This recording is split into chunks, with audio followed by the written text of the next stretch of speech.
Halo guys, balik lagi bersama Bang Theo di sini. Kali ini Bang Theo akan melanjutkan cerita Again the Sky Supreme. Buat kalian yang penasaran, langsung saja ya simak video kali ini. Wu Qingsong berkata, "Tanyun, jangan berpuas diri. Kamu punya banyak musuh. Cepat atau lambat kamu akan mati." Tanyun berkata dengan santai, "Apakah kepala sekte ini akan mati atau tidak itu tidak diketahui. Tapi kepala sekte ini tahu bahwa kamu akan mati hari ini." Suara retakan patah tulang terdengar dengan jelas. Tanyun menginjak Wu Qingsong sampai mati. Kemudian, Tanyun mengejar para tetua keluarga Murong yang melarikan diri. Pada saat ini, Shen Shubing, Nanggong Yukin, Shen Shuzhen, Sui Zian, Mu Mengyi, Toba Yingying, dan yang lainnya secara bertahap menyusul para tetua keluarga Murong yang melarikan diri. Setelah beberapa saat, kecuali Murong Sheng dan Murong Gudao, semua anggota keluarga Murong yang kuat telah dihabisi. Murong Sheng yang melarikan diri, dia merasakan keputusasaan yang mendalam. Dia tahu bahwa dalam 3 menit lagi, dia akan disusul oleh kera iblis. Di sisi lain, Murong Gudao dihadang oleh singa naga emas dan Moer. Murong Gudao memegang pedang dan menebas sayap kanan singa naga emas. Murong Gudao terkejut karena pedangnya tidak mampu memotong tulang sayap singa naga emas. Singa naga emas mengaung. Dia mengepakkan sayap kirinya menuju Murong Gudao. Ketika Murong Gudao berhasil menghindar, seluruh lengan kirinya tersapu oleh ekor Moer dan lengan kirinya meledak. Murong Gudao berteriak dan memegang pedang di tangan kanannya. Dia berubah menjadi bayangan dan muncul di atas kepala Moer. Dengan lambaian tangan kanannya, pedang itu melonjak menjadi raksasa dan menebas kepala Moer. Singa naga emas berkata, "Moer, hati-hati." Singa naga emas tiba-tiba terbang ribuan kaki ke langit, menjulurkan kakinya untuk menghalangi kepala Moer. Pedang raksasa itu menebas kaki kanan depan singa naga emas dan darah berceceran. Moer berkata, "Kakak, bagaimana keadaanmu?" Singa naga emas berkata, "Tidak apa-apa, ini semua hanya luka ringan." Singa naga emas tersenyum. Dia segera naik ke langit. Kukunya yang besar dilesatkan ke arah Murong Gudao. Ketika Murong Gudao menghindar dengan panik, singa naga emas melambaikan sayapnya dan membawa 2 angin puyuh besar yang tiba-tiba melesat ke arah Murong Gudao. Murong Gudao yang berwajah pucat tiba-tiba berteriak. Singa naga emas memutar tubuhnya dan melepaskan ekornya ke arah dada Murong Gudao.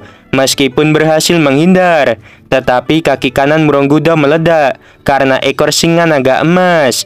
Murong Gudao saat ini terpental di udara. Pada saat ini, Raja Beruang Naga yang berada ribuan mil jauhnya, dia tersenyum. Dia melambaikan tangannya yang besar. Sepasang palu raksasa meluncur keluar dari telapak tangannya dan melesat ke arah Murong Gudao.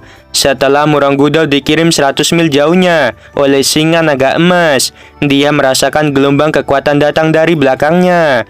Dia berbalik dengan tiba-tiba. Dia mengayunkan pedangnya dengan sekuat tenaga. Sekarang Murong Gudao terluka parah. Kekuatannya kurang dari 60%. Di tengah percikan api, Murong Gudao memukul palu raksasa pertama dengan pedangnya. Dan segera palu raksasa itu terpental. Palu raksasa kedua dilesatkan.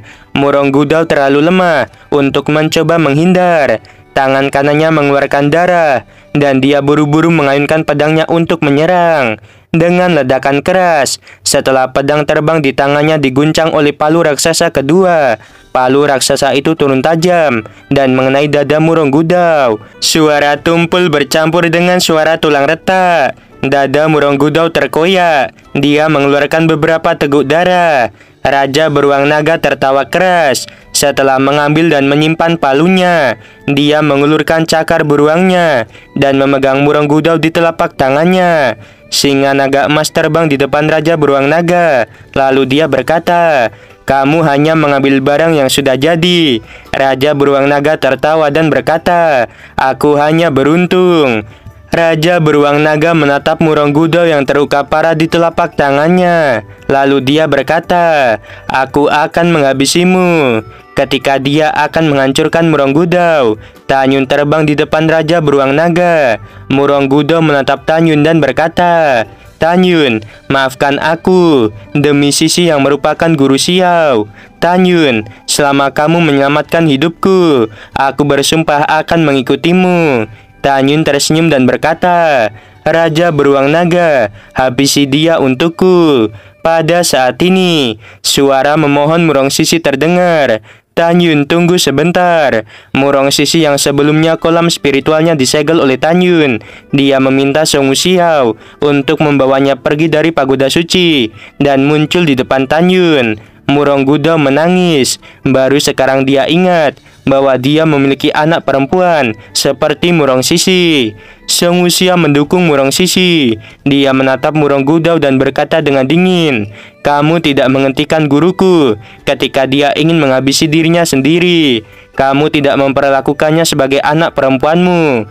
Murong Sisi berkata sambil menatap Tanyun, "Tanyun, bagaimanapun juga, dia adalah ayahku. Aku tahu bahwa dengan kepribadianmu, kamu tidak akan membiarkannya pergi. Aku hanya memintamu memberi dia kesempatan untuk berinkarnasi sebagai manusia kembali." Mata Murong Sisi kabur karena air mata. Tanyun memandang Murong Sisi dan menghela nafas, lalu dia berkata, "Kamu terlalu baik dan lembut. Jika aku tidak menyelamatkanmu dan menarikmu di perahu roh, kamu pasti sudah dihabisi oleh orang yang disebut ayah ini." Apa yang dikatakan Tanyun memang benar. Murong Sisi memang terlalu baik. Melihat tatapan memohon Murong Sisi, Tanyun berkata lagi, "Lupakan saja. Aku akan membuat pengecualian hari ini. Aku akan menyelamatkan jiwanya dan memberinya kesempatan untuk berinkarnasi." Mendengarkan hal itu, Murong Gudao di telapak tangan Raja Beruang Naga. Dia menundukkan kepalanya dengan kelicikan dan kekejaman yang tidak terlihat di matanya. Kemudian dia berkata sambil menangis, "Putriku, aku benar-benar minta maaf. Sebelum mati, aku benar-benar ingin memelukmu. Putriku, ayah benar-benar minta maaf. Ayah seharusnya mendengarkan nasihatmu di awal. Putriku, ayah akan mati. Jadi tolong maafkan ayah. Kalau tidak, ayah tidak akan berani bertemu dengan ibumu di sana." Mendengarkan hal itu, Murong Sisi mengerutkan bibir merahnya. Lalu dia berkata, "Apakah kamu benar-benar tahu apa yang salah?" Murong Gudao berkata, "Ya, ayah tahu di mana kesalahanku." Setelah itu, Murong Sisi meminta Song Xiao untuk terbang bersamanya menuju Raja Beruang Naga. Murong Sisi berlutut dan menangis di depan Murong Gudao. Murong Gudao berkata, "Putriku, ini semua salah ayah. Ayah benar-benar menyesal. Sisi, kamu harus hidup dengan baik dan hidup bahagia." Tiba-tiba, tangan kanan Murong Gudao mengerahkan kekuatan dan mencekik leher Murong Sisi dengan erat. Song Xiao gemetar hebat dan menunjuk Murong Gudao. Lalu dia berkata dengan marah, "Lepaskan guruku. Apa kamu masih manusia? Bagaimana kamu bisa begitu tidak tahu malu?" Murong Gudao memelototi Song Xiao dan berkata, "Dasar pengganggu, pergi dari sini." Murong Gudao menatap Tanyun dan berkata dengan dingin, "Biarkan aku pergi. Kalau tidak, aku akan menghabisinya." Tanyun berkata dengan wajah muram, "Aku telah melihat banyak orang yang tidak tahu malu, tetapi ini adalah pertama kalinya aku melihat binatang buas seperti dirimu. Kamu mengancamku dengan nyawa putrimu sendiri." Murong Gudao menyeringai, "Aku tidak memiliki anak perempuan seperti dia. Di mataku, dia hanya guru Song Xiao." Pada saat ini, Murong Sisi yang dicekik lehernya, wajahnya memerah dan dia berkata dengan susah payah, "Murong Gudao, mulai sekarang, kamu dan aku tidak ada hubungan lagi. Kamu sangat tidak tahu malu." Sebelum Murong Sisi selesai berbicara, dia mengeluarkan suara yang menyakitkan. 5 jari Murong Gudao menembus leher Murong Sisi. Murong Gudao meraung dengan seluruh kekuatannya, "Kalian semua mundur. Biarkan kera iblis berhenti mengejar leluhurku, atau aku akan menghabisi guru tunanganmu." Leluhur yang disebut Murong Gudao adalah Murong Seng. Pada saat ini, Murong Sisi benar-benar pasrah. Dia sungguh sedih memiliki ayah seperti Murong Gudao. Song Wuxiao berkata sambil menangis. Tanyun, ayo mundur.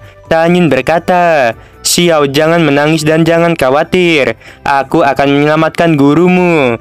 Tanyun menatap Murong Gudao dan berkata, baiklah, selama kamu tidak menyakiti Sisi, aku akan segera mundur. Tiba-tiba mata Tanyun mengeluarkan cahaya merah yang aneh. Murong Gudao tiba-tiba terdiam. Sekarang Murong Gudao terluka parah, sementara jiwa Tanyun sebanding dengan alam eklosion tingkat keempat. Jadi ketika dia menggunakan mata Dewa Hongmeng, Murong Gudao akan mudah dikendalikan. Tanyun berkata, lepaskan Sisi. Murong Gudao segera melepaskan Murong Sisi. Tanyun menjentikan jarinya untuk melepaskan segel kolam spiritual Murong Sisi.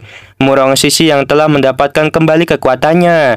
Dia mengangkat telapak tangan kanannya tinggi-tinggi dan hendak menghantam Murong Gudao, tapi dia masih belum bisa melakukannya.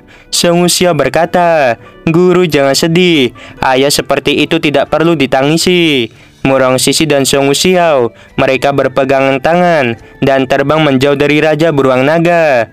Tanyun memandang Murong Gudao dan berkata sambil berpikir, di mana alam rahasia Murong? Murong Gudao berkata dengan jujur, alam rahasia Murong di timur laut dari lembah bunga ini. Setelah mendengarkan, Tanyun melepaskan kendali mata Dewa Hongmeng. Kemudian Murong Gudao sadar. Dia tertegun sejenak. Baru kemudian dia menyadari bahwa Murong Sisi telah lepas. Dia tiba-tiba menyadari bahwa itu pasti karena Tanyun yang menyelamatkan Murong Sisi. Murong Gudao berkata sambil menangis, Sisi, jangan salah paham. Aku hanya ingin menguji apakah Tanyun akan membiarkan aku berinkarnasi atau tidak. Bahkan jika Tanyun tidak melepaskan ayah, ayah tidak akan menghabisimu. Murong Sisi mengepalkan tangannya erat-erat. Tubuhnya bergetar hebat. Lalu dia berkata dengan acuh tak acuh, Tanyun, habisi dia. Aku benar-benar tidak ingin melihat dia lagi. Tanyun menarik napas dalam-dalam. Kemudian dia berkata, Raja Beruang Naga, habisi dia dan hancurkan jiwanya. Murong Gudao menggelengkan kepalanya dan berkata, Tanyun, bukankah kamu sudah berjanji untuk membiarkan aku berinkarnasi? Tanpa menunggu Murong Gudao selesai berbicara, Raja Beruang Naga tiba-tiba mengepalkan tangannya dengan erat dan menghancurkan Murong Gudao. Pada saat ini, Murong Sisi menatap langit. Dia tahu bahwa keluarga Murong sudah berakhir. Mulai sekarang, tidak akan ada keluarga Murong di benua hukuman surgawi. Dalam 3 menit berikutnya, kera iblis telah menyusul Murong Seng, lalu menghabisinya. Pada titik ini, semua orang kuat dari keluarga Murong juga telah mati. Tanyun berkata, kemari dan berkumpul. Tanyun mengeluarkan pagoda suci dan memasuki lantai 12 untuk memulihkan luka-lukanya. Segera di bawah kendali Tanyun, pagoda suci menjadi lebih kecil, lalu terbang ke tangan Shen Shubing. 2 saat kemudian, semua orang kuat sekte suci Wangfu terbang ke Shen Shubing. Tanyun keluar dari pagoda lantai 12 tanpa cedera apapun. Setelah memeriksa, 6 orang meninggal dalam pertempuran dengan keluarga Murong. 4 dari mereka berasal dari organisasi Assassin dan 2 dari organisasi hukuman surgawi. Tanyun melirik kera iblis, singa naga emas, Moer, 8 raja monster, dan semua orang kuat. Lalu dia berkata, ikuti kepala sekte ini menuju ke alam rahasia Murong. Tanpa menunggu semua orang berbicara, Murong Sisi berlutut di depan Tanyun. Lalu dia berkata, Tanyun, tolong selamatkan keluarga Murong. 400.000 orang lainnya di keluarga Murong tidak bersalah. Mereka benar-benar tidak bersalah. Aku Murong Sisi bersumpah bahwa mulai sekarang keluarga Murong akan menjadi bawahan sekte suci Wangfu. Aku mohon demi Xiao. Murong Sisi berkata dengan air mata. Song Wuxiao maju selangkah. Dia meraih lengan Tanyun dan berkata dengan lembut, Tanyun, jangan hancurkan keluarga Murong. Ketika Tanyun mengerutkan keningnya, Shen Shubing tersenyum dan berkata, Tanyun, Xiao sudah memohon. Aku pikir tidak apa-apa. Di masa depan, Sisi akan memimpin keluarga Murong untuk setia pada sekte suci Wangfu. Ini juga akhir yang sempurna. Aku pikir dengan karakter Sisi dia pasti tidak akan membalas dendam. Dan kali ini keluarga Murong yang bersalah, bukan sekte suci Huangfu. Pada saat ini, Nagong Yukin juga memohon. Tanyun, kakak Sen benar. Setelah mendengarkan, Tanyun menghela nafas. Dia menatap Murong Sisi dan berkata, kamu harus tahu bahwa dalam prinsipku, keluarga Murong harusnya dihancurkan. Tapi demi Xiao, aku akan membuat pengecualian hari ini. Mulai sekarang, kamu akan menjadi kepala keluarga Murong dan menjadi bawahan sekte suci Huangfu. Jika suatu hari keluarga Murong berani menyalakan api balas dendam, aku Tanyun pasti akan menghancurkan kalian. Mendengarkan hal itu, Murong Sisi menangis dan berkata, Tuan terima kasih. Tanyun berkata, kamu bangunlah. Setelah Murong Sisi bangun, dia menyeka air matanya. Murong Sisi dengan hormat berkata, Tuan, apakah kamu mau mengikuti bawahan ini ke alam rahasia Murong? Tanyun berkata, lupakan saja, aku tidak akan pergi ke sana. Kembalilah dan kelola keluarga Murong. Selain itu, apakah ada sesuatu di keluarga Murong yang berguna bagi sekte suci Huangfu atau tidak? Murong Sisi berkata dengan jujur, Tuan, keluarga Murong tidak memiliki banyak tambang batu roh dan sumber daya kultivasi sangat terbatas. Namun, keluarga Murong adalah penguasa pegunungan hukuman surgawi di zaman kuno. Oleh karena itu, sekarang ada 9 formasi teleportasi yang mengarah ke berbagai tempat di pegunungan hukuman surgawi. Setelah mendengarkan, senyum muncul di wajah tampan Tanyun karena ini merupakan kabar baik. Pada saat yang sama, Tanyun mengetahui bahwa keluarga Murong adalah penguasa pegunungan hukuman surgawi di zaman kuno. Tanyun mengangguk dan berkata, ayo pergi, bawa aku ke alam rahasia Murong. Aku akan membuka formasi teleportasi yang baru. Kemudian, Murong Sisi naik ke perahu roh. Dia membawa Tanyun dan yang lainnya menuju ke alam rahasia Murong. Di bawah kepemimpinan Tanyun, sekte suci Huangfu berturut-turut menaklukkan istana jiwa ilahi, sekte abadi, dan keluarga Murong, serta menyelesaikan penyatuan pegunungan hukuman surgawi. Dilihat dari kejauhan, alam rahasia Murong relatif dekat dengan alam rahasia jiwa ilahi. Tanyun dapat membuat formasi teleportasi dalam waktu 3 bulan. Setelah formasi teleportasi berhasil dibuat, maka alam rahasia abadi, alam rahasia jiwa ilahi, alam rahasia Murong, dan alam rahasia Huangfu akan saling terhubung. Pada saat yang sama, di wilayah paling selatan dari pegunungan hukuman surgawi, energi spiritual langit dan bumi di sana benar-benar sangat kaya. Lalu ada tempat di mana setiap waktu turun salju. Tempat itu disebut Laut Salju Tianqi. Di tengah lautan salju Tianqi ada 81 pulau. Di tengah 81 pulau ada pulau besar yang tergantung di udara. Pulau itu bernama Pulau Abadi Pengsuan. Di Pulau Abadi Pengsuan ada sebuah gunung. Perkiraan kasarnya, gunung itu setinggi 1,8 juta kaki. Gunung ini adalah daratan kota yang dikenal dengan Songnan Xiangshan. Ada formasi yang melindungi Songnan Xiangshan. Pada saat ini, Nanggong Qingqian mengendarai perahu roh dan sampai di Laut Salju Tianqi. Seseorang berkata, siapa yang memberimu keberanian untuk masuk tanpa izin ke Laut Salju Tianqi? Seorang lelaki tua bungkuk di alam eklosion tingkat keempat muncul di perahu roh, seolah-olah dia telah muncul dari langit. Nama lelaki tua itu adalah Huo Yiming yang bertanggung jawab untuk berpatroli di Laut Salju Tianqi hari ini. Nanggong Qingqian mengepalkan tangannya dan berkata, Junior adalah Nanggong Qingqian, raja dari dinasti Nanggong. Junior memiliki sesuatu yang penting untuk dilaporkan. Huo Yiming berkata, kamu adalah Raja Nanggong, murid dari Su Yuseng. Nanggong Qingqian berkata, Junior ini memang murid dari Su Yuseng. Huo Yiming berkata, Qingqian tidak perlu sopan. Orang tua ini dan gurumu adalah teman baik. Qingqian, sangat disayangkan kamu datang ke sini. Aku mendengar bahwa gurumu telah turun gunung. Nanggong Qingqian berkata dengan ekspresi sedih. Senior, Junior ada di sini untuk memberi kabar bahwa guruku telah meninggal. Mata Huo Yiming melebar. Lalu dia berkata, Saudara Suhe dari Songnan Xiangshan, Siapa yang berani menghabisinya? Katakan pada orang tua ini. Nanggong Qingqian menggertakkan giginya dan berkata, guru dihabisi oleh sekte suci Wang Fu.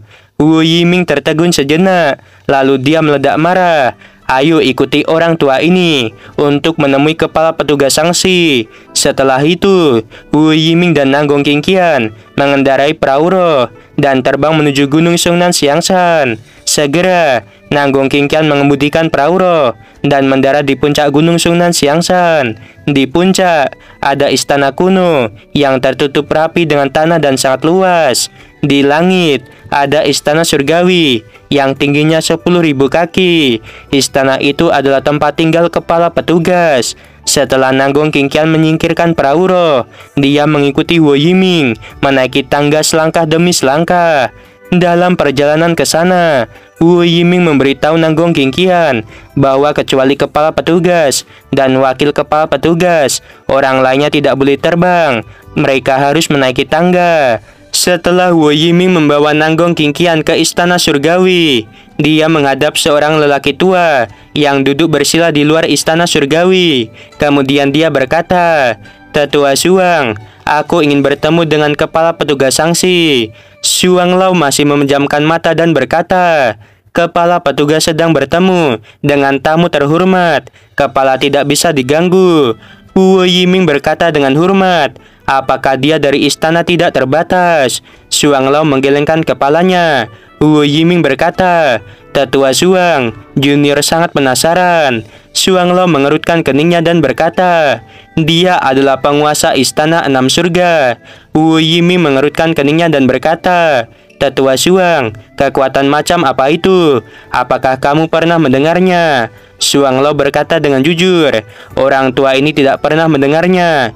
Namun, kepala petugas dan wakil kepala petugas telah bertemu dengan kepala istana 6 surga selama sehari semalam. Pasti sedang membicarakan sesuatu yang penting. Baiklah, jika kamu memiliki sesuatu untuk dilakukan, tunggu saja di sini. Pada saat ini, di dalam istana surgawi, 2 pria tua dan seorang wanita sedang berbicara di sekitar meja batu giok. Salah satunya adalah kepala petugas yang bernama Dongfang Hao Yue. Dia di alam eklosion tingkat ke-9. Pria tua satunya lagi adalah wakil kepala petugas yang bernama Dongfang Hao Chuan. Dia juga di alam eklosion tingkat ke-9. Lalu wanita itu berada di alam eklosion tingkat ke-6. Wanita itu tampak seperti berusia 30 tahun. Dia ini tidak lain adalah reinkarnasi dari Kaisar Abadi ke-6. Dia bernama Sangguaya. Pada saat ini, Sangguanya berkata, kepala istana telah mengatakan, selama kalian membantuku menemukan orang yang menggunakan formasi pedang Dewa Hongmeng dan teknik pedang pembantai Dewa Hongmeng, maka kepala istana ini akan memberikan kalian pil eklosion. Mendengarkan hal itu, Dongfang Hao Yue dan Dongfang Hao Chuan tampak ragu-ragu untuk berbicara. Dongfang Hao Yue mengepalkan tangannya, lalu dia berkata, kepala istana Sangguan, kamu mengatakan bahwa kamu adalah reinkarnasi dari Kaisar Abadi ke-6, bukan karena kami tidak ingin mempercayainya, tetapi karena identitas itu bukanlah masalah kecil. Kata-kata Dongfang Hao Yue secara alami ingin Sangguannya memberikan beberapa bukti bahwa dia adalah reinkarnasi dari Kaisar Abadi ke-6. Dongfang Hao Yue dan Dongfang Hao Chuan tidak bodoh. Mereka tidak berani menyinggung Sangguannya saat ini. Bagaimana jika Sangguannya memang benar-benar reinkarnasi dari Kaisar Abadi? Di hadapan keraguan, Sangguannya tidak marah, tetapi tersenyum dan berkata, kepala istana ini dapat memahaminya secara alami. Baiklah, mari kita bicarakan apa yang harus aku lakukan untuk membuktikannya.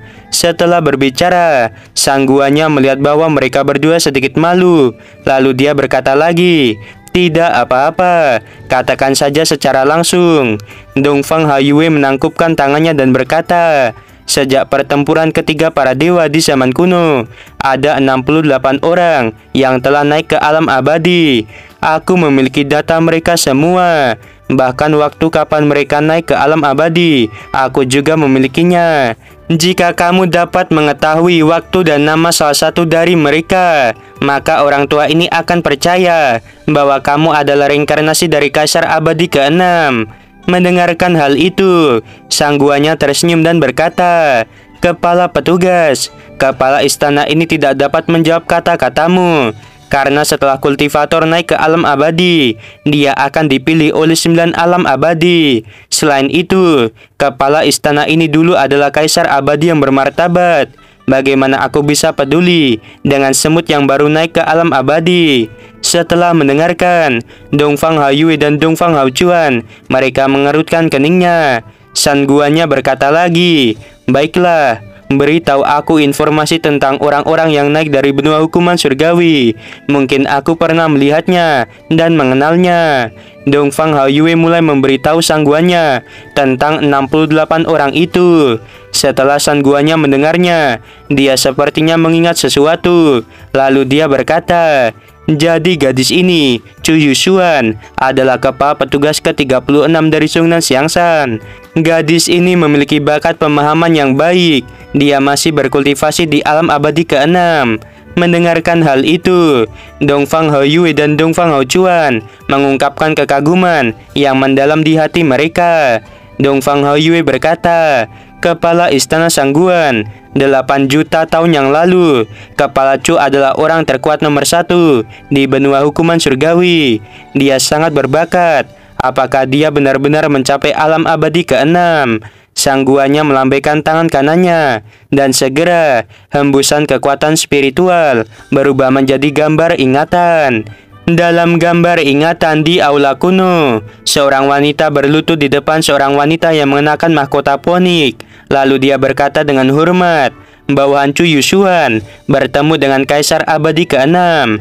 Wanita bermahkota ponik berkata, "Kaisar Abadi ini mendengar bahwa kamu seorang jenius. Jadi aku sedikit penasaran dan memanggilmu. Kamu berasal dari alam manusia mana?" Chu Yushuan berdiri dan berkata dengan hormat tanpa mengangkat kepalanya, "Bawahan ini naik dari alam manusia yang bernama benua hukuman surgawi." Segera, gambar ingatan berakhir di sini. Dongfang Haiyue berkata, "Kepala istana Sangguan, tunggu sebentar." Pada saat ini, Dongfang Haiyue berubah menjadi bayangan dan pergi ke lantai 11. Tidak lama kemudian, dia buru-buru muncul kembali sambil memegang gulungan lukisan. Dongfang Haiyue membuka gulungan itu dengan gemetar. Seorang wanita cantik berbaju putih seperti peri terpantul dengan jelas pada gulungan itu. Siapa lagi wanita itu jika bukan Chu Yushuan? Gulungan gambar di tangan Dongfang Haiyue jatuh ke tanah. Dongfang Haiyue menggigil. Dia berlutut di depan sangguannya dan berkata dengan suara gemetar, "Sungnan Xiangshan akan menjadi bawahan setiamu. Tolong bantu kami berkultivasi." Kemudian, Dongfang Haochuan juga berlutut dengan gemetar. Mendengarkan hal itu, sangguannya berkata, "Bangunlah. Jika kalian ingin aku membantu kalian, kalian harus menemukan orang itu sesegera mungkin. Adapun Sungnan Xiangshan tidak perlu mengenali diriku sebagai tuan kalian. Kepala istana ini terlalu malas mengurusi benua hukuman surgawi." Kedua bersaudara itu bersujud dan berkata dengan keras, "Bawahan mengerti." Sangguannya mengangguk dan berkata, "Ingatlah untuk menemukan orang itu, dan setelah menangkapnya hidup-hidup, kirimkan pada kepala istana ini. Pada saat itu, kepala istana ini akan memberikan pil eklosion pada kalian." "Baiklah kalau begitu, aku akan pergi duluan." Dongfang Haiyue berkata dengan hormat, "Jangan khawatir, bawahan ini akan mengirim total 380 orang di alam eklosion untuk mencari di semua area benua hukuman surgawi, bahkan di area terlarang, yaitu domain iblis dan domain binatang buas." Sangguannya berkata, "Selain itu, siapa di antara kalian berdua yang berani mengatakan identitas kepala istana ini, aku pasti akan menghancurkan Sungnan Xiangshan." Kedua bersaudara itu berkata dengan keras, "Bawahan ini mengerti." Setelah itu, Dongfang Haiyue membuka gerbang istana. Wu Yiming Suang Lao dan Nanggung Kikian sangat kaget saat melihat Dongfang Haiyue dan Dongfang Haucuan dengan hormat mengirim sang guanya keluar dari istana. Sang guanya berkata, "Kalian berdua tidak perlu mengantar aku pergi." Setelah sang guanya berkata, dia naik ke langit dan menghilang. Sebagai informasi saja dari Mimin ya guys, sang guanya memang dulunya kaisar abadi ke-6. Jika di mata para kultivator di alam manusia, sosoknya itu sudah sangat besar. Namun di mata Hongmeng Supreme alias Tanyun di masa lalu, dia hanyalah anak kecil yang imut-imut. Bahkan di hadapan Toba Yingying ya, yang merupakan jenderal dari Tanyun, kaisar abadi juga seperti semut teman-teman. Loh, lalu mengapa sang guanya ingin mencari Tanyun? Ya udahlah, ikuti channel ini terus ya. Oke, karena nggak ada saweria, kita langsung penutupan aja ya teman-teman. Sebelum video berakhir, Mimin mau bilang, sungguh membagongkan. Terima kasih.